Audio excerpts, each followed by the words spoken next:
Hi guys, आज हम नियोप्लेसिया देखेंगे। नियोप्लेसिया मतलब क्या है, और आप सबको पता ही होगा कि 2 साल 1 साल के बाद वो नियोप्लेसिया पूछ ही देते हैं 20 मार्क्स के लिए।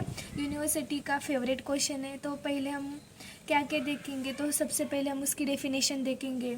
फिर नियोप्लेसिया में कौन से पार्ट आते हैं, उसके 2 टाइप होते हैं वो देखेंगे। उसके बाद क्लासिफिकेशन देखेंगे, उसकी कैरेक्टरिस्टिक्स देखेंगे। और उसके बाद एक इम्पॉर्टेंट क्वेश्चन होता है, वो है स्प्रेड ऑफ ट्यूमर। वो शॉर्ट नोट या फिर 10 मार्क को पूछ ही देते हैं, वो फिक्स क्वेश्चन है, वो भी देखेंगे। तो सबसे पहले हम नियोप्लेसिया क्या है वो देखेंगे। तो डेफिनेशन क्या है नियोप्लेसिया की, तो a mass of tissue form as a result of abnormal, excessive, uncoordinated, autonomous and purposeless proliferation of cell. मतलब हमारा जो जो भी सेल का ब्लड सर्कुलेशन है वो नॉर्मली होता रहता है, लेकिन एक कंडीशन ऐसी आती है जहाँ पर उस ब्लड सर्कुलेशन में जो भी टिश्यू प्रेजेंट होते हैं उन टिश्यू के बीच में एक मास फॉर्म होता है। उसकी वजह से हमें जो सर्कुलेशन हो रहा है उसको दिक्कत आती है, ऑब्स्ट्रक्शन आते हैं।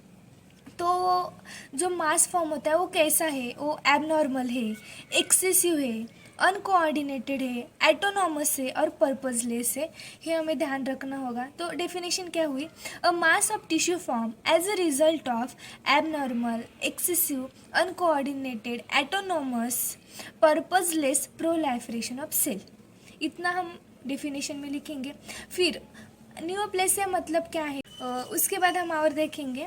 Any new growth is independent of growth factor stimulation. आप सबको पता है किसी भी ग्रोथ के लिए स्टिम्युलेशन ज़रूरत है, लेकिन स्टिम्युलेशन एक सीमा होती है कि जहाँ तक स्टिम्युलेशन रहना चाहिए। लेकिन कुछ कंडीशन ऐसी आती है कि स्टिम्युलेशन किसी पे डिपेंड नहीं होता, वो ऐसा ही चलता रहता है, उसका कोई स्थान नहीं होता। उसकी वजह से बहुत सारे सेल का प्रोडक्शन होता है, उसकी वजह से ट्यूमर होते हैं। उसे ही हम क्या कहते हैं, नियोप्लेसिया कहते हैं। क्या लिखा है, any new growth is independent of growth factor stimulation. अब नियोप्लाज्म, उसका ज़रा हम अर्थ देखेंगे या फिर उसका मीनिंग देखेंगे तो क्या है। न्यू मीन्स न्यू और plasm means growth. All neoplasm are not cancers. मतलब न्यू का जो मीनिंग है वो है न्यू, और प्लाज्म का है ग्रोथ। मतलब कोई भी सेल हो उसकी जो न्यू ग्रोथ होती है उसे हम न्यूप्लाज्म कहते हैं। The branch of science dealing with study of neoplasm or tumors is called oncology. अब जो ब्रांच है जिससे हम पढ़ते हैं नियोप्लाज्म, उसे हम क्या कहते हैं, ऑन्कोलॉजी। बस इतना ही। उसमें ऑन्कोस मीन्स ट्यूमर और लोगस मीन्स स्टडी। ओके। फिर इधर एक पॉइंट रह गया, all neoplasm are not cancers. अब इधर क्या कहना चाहते हो कि सब नियोप्लाज्म के सेल कैंसर्स नहीं होते, क्योंकि आगे हम देखेंगे 2 ट्यूमर होते हैं, एक होता है बिनाइन और एक होता है मैलिग्नेंट। जो बिनाइन ट्यूमर होता है ना, वो ट्यूमर जहाँ पे होता है उसी ओरिजिनल स्थान पे वो रुका होता है, स्प्रेड नहीं होता। लेकिन जो मैलिग्नेंट होता है वो पूरी बॉडी पार्ट्स तक स्प्रेड होता है। इसीलिए कहा गया है कि सब नियोप्लाज्म सेल कैंसर्स नहीं होते, क्योंकि कैंसर सेल वो स्प्रेड होते। फिर बिनाइन ट्यूमर होते का स्प्रेड नहीं। इसीलिए इधर कहा गया है कि all neoplasm cell are not cancers. Okay. Neoplasm के अभी बताया दोनों होते, एक बिनाइंग और एक मतलब मैलिग्नेंट। बिनाइंग मीन्स इनोसेंट, जो लगे बात मानता है, नहीं स्प्रेड करने का, नहीं स्प्रेड होता वही, इसीलिए उसे कहा है innocent. So benign as a joke. Okay. Benign मतलब क्या, slow growing, localise without causing difficult to host. जो बिनाइन ट्यूमर है वो स्लो ग्रोथ होते हैं, और जहाँ भी रहेंगे ना वो किसी को भी, सपोज ये बिनाइन ट्यूमर है और इधर सेल है, ये बिनाइन ट्यूमर इनको कोई भी क्या बोलते हैं, डिफ़िकल्टी नहीं देते, इनको कोई त्रास नहीं देते, डिफ़िकल्टी नहीं देते। लेकिन जो मैलिग्नेंट है ना, अगर वो इधर होगा ना, इनको इस सेल को भी वो अपनी तरफ खींचेगा और अपना जैसा कैंसर सेल उसे बनाएगा। इसीलिए कहा है कि बिनाइंग इट इज़ इनोसेंट। वो जहाँ भी रहेंगे ना एकदम अपने अपने इसमें, किसी को तकलीफ़ नहीं देंगे और स्लो ग्रोइंग होंगी। और बिनाइंग के उल्टा अपोजिट मैलिग्नेंट। प्रोलाइफरेट रैपिडली होंगे, spread through out the body. अभी बताओ सभी बॉडी के पार्ट्स तक, सेल तक स्प्रेड हो जाएंगे।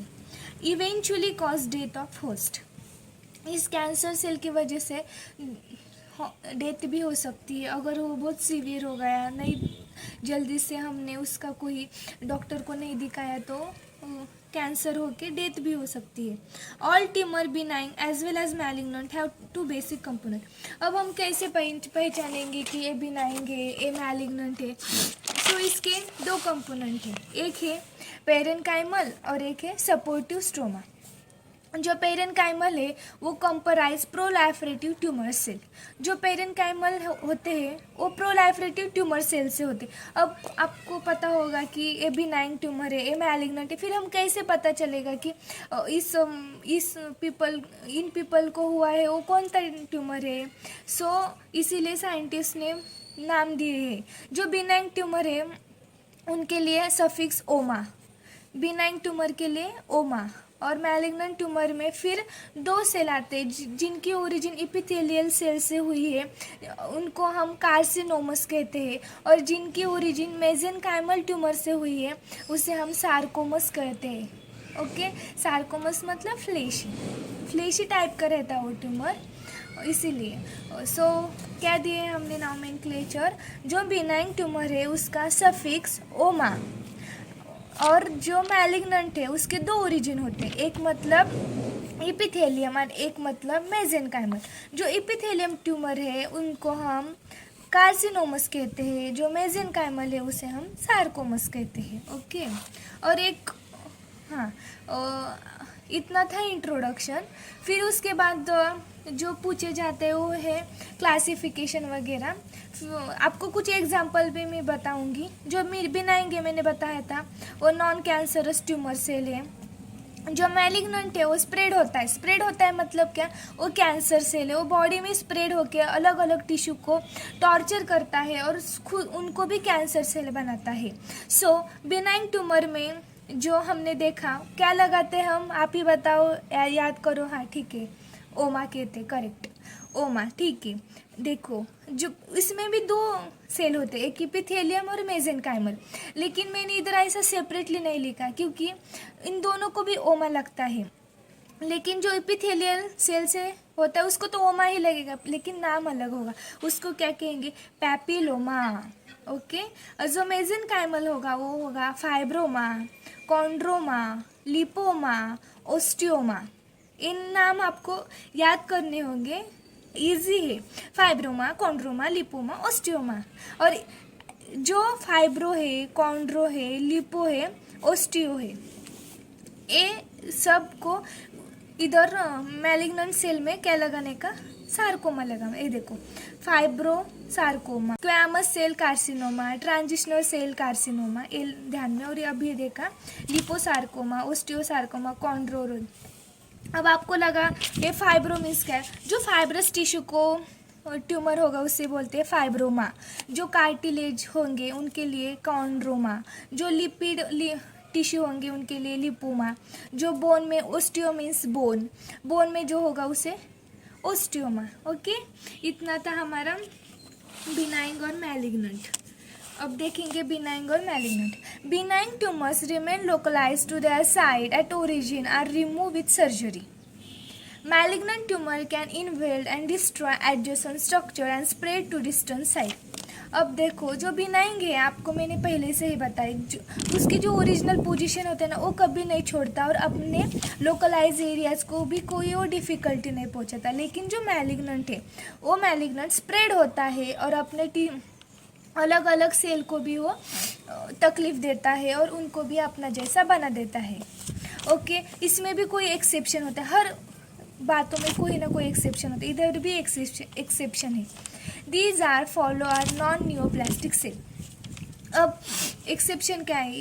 It is the hematoma, choristoma. अब आप बोलेंगे हीमेटोमा, कोरियोस्टोमा क्या है? हम इन दोनों का मीनिंग आगे है मैं बताऊंगी, हीमेटोमा, कोरियोस्टोमा। ओके, अब मैलिग्नेंट देखेंगे। मैलिग्नेंट ट्यूमर के नाम अभी बताया वो डिस्ट्रॉय होता है। क्या बोलते हैं? हम डिस्ट्रॉय नहीं कर सकते सर्जरी से क्योंकि वो बहुत स्प्रेड हो चुके होते हैं बॉडी में। इनमें क्या है एग्जाम्पल, मेलानोमा, लिम्फोमा, सेमिनोमा, क्लोरोमा। अब मेलानोमा क्या है, ये कार्सिनोम है किसका, मेलानोसाइट का। और लिम्फोमा किसका है, लिम्फोसाइट का। और सेमिनोमा किसका है, टेस्टिस का।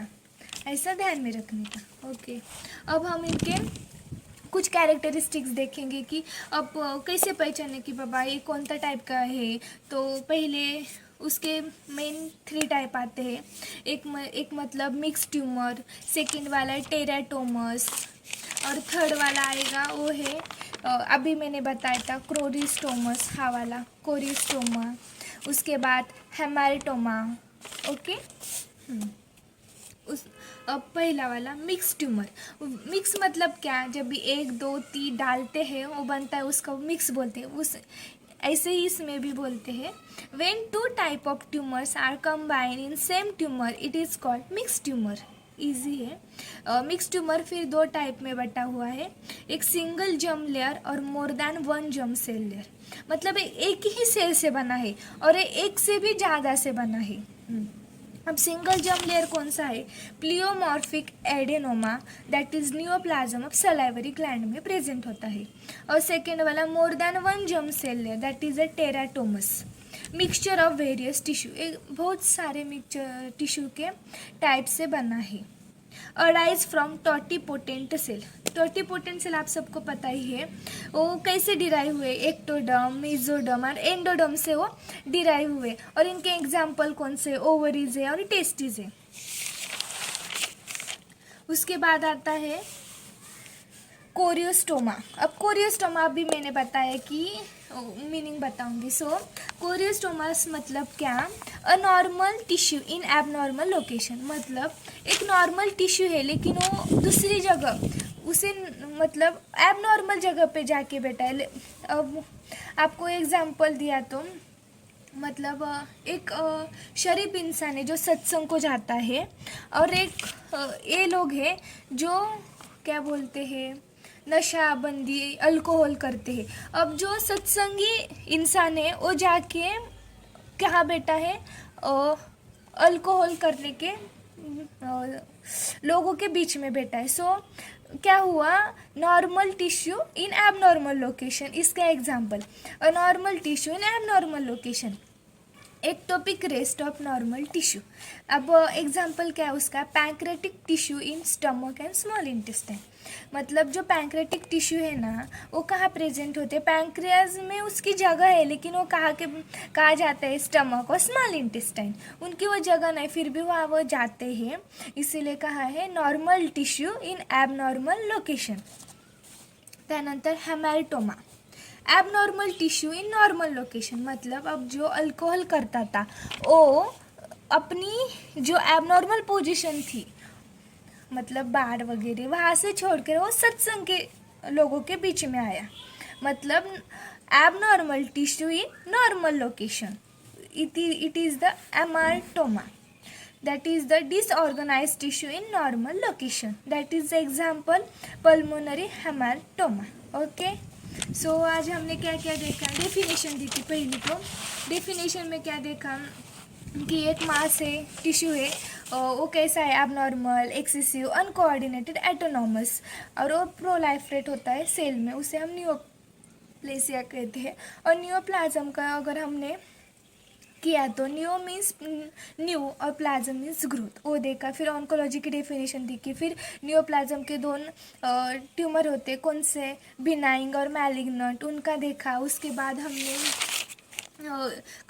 नॉमेनक्लेचर देखा। नॉमेनक्लेचर के बाद कैटेगरीज देखी, 3 कैटेगरीज थी, एक मिक्स टाइप की और एक क्लोरियोटोस्टोमा और हेमाटोमा। इतना आज के लिए। अगली वीडियो में हम क्लासिफिकेशन देखेंगे कि मैलिग्नेंट और बिनाइंग